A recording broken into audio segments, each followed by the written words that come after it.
Mga kababayan, magandang madaling araw po sa inyo. Bakit tayo madaling araw? Dahil maglilipat tayo ng fry ng mga angelfish mula po sa hatchery papunta sa mas malaking aquarium.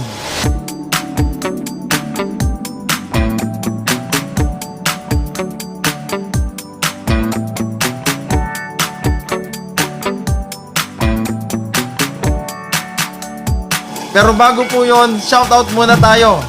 Shoutout po kay Sir Michael Kanya. Padi, mabuhay ka hanggat gusto mo.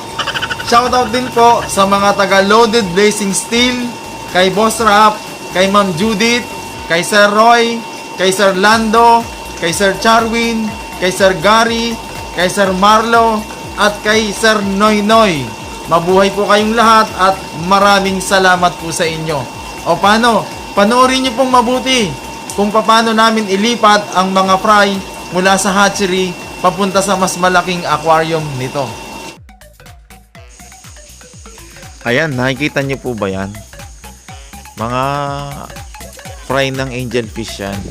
Akala ko langgam. Yung aquarium na yan, yan yung aquarium sa hatchery. Maliit na aquarium yan, kaya kailangan natin na silang ilipat bago sila maging crowded. Lalagyan muna natin ng tubig itong galon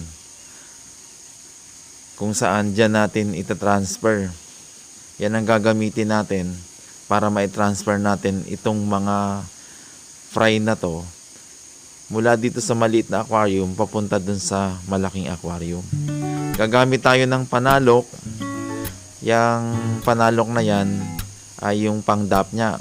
Bali parang tela lang din yan.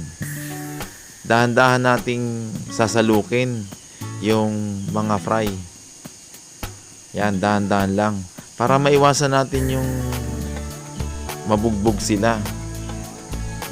Kasi nagsusuntukan yan eh. Ang corny. Hindi. Para maiwasan natin yung magkasugat-sugat sila at mapanatili natin yung mababang mortality rate. Yan. Dahan-dahan lang, saluk ulit, salukin natin ulit, tapos ilalagay ulit natin dito sa galon na may tubig. Tabo yata yan eh. Dahan-dahan pa rin. Kailangan maingat. Mabilis na yan. Hindi na yung dahan-dahan. Ngayon, dito naman nakikita ninyo yung sinalok natin dun sa maliit na aquarium. Ililipat na natin dito sa malaking aquarium. Ayan.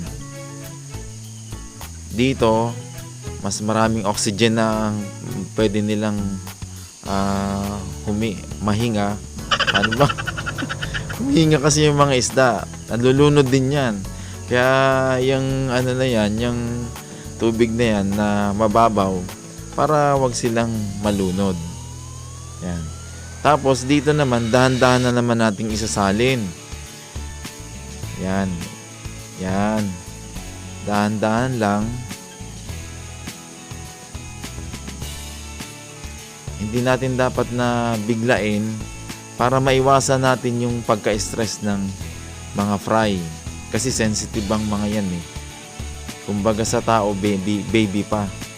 Yan lumangoy 3 araw na at kumain na rin sa loob ng 3 araw.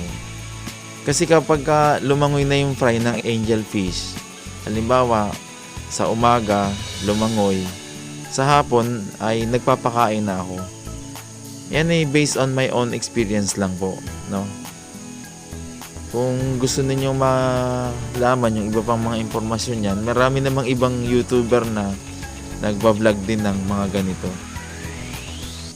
Ito sa experience lang po namin kung paano kami nagbubuhay ng fry wala dun sa hatchery. Ayan, nakikita nyo, mga active sila. Mga active swimmer, oh. Oo, galing. Ayan. Yan, lalagyan din natin ng konting halaman para at least parang nararamdaman nila na nasa nature sila. Yan. Nakikita nyo po yan. Yan yung mga nilipat natin yan.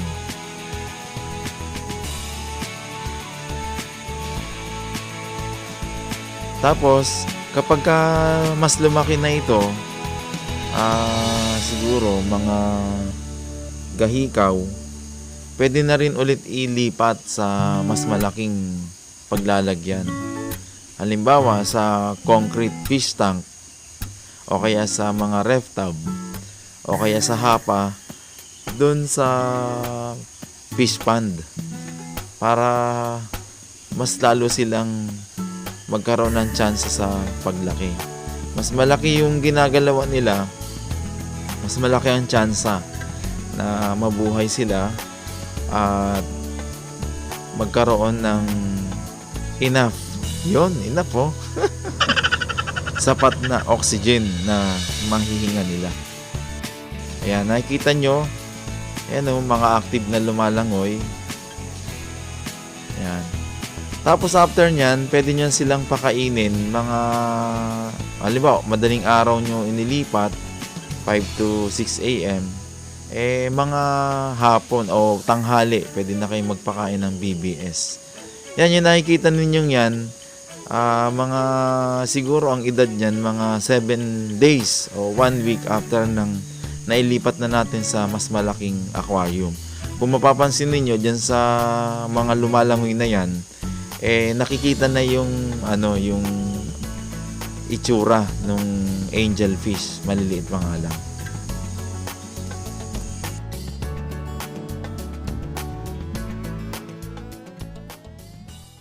Ayan, nakita nyo na po kung paano ilipat ang mga maliliit na fry mula sa hatchery papunta sa mas malaking aquarium. Hanggang dito na lang po muna ang video na to at subaybayan nyo po kami lagi.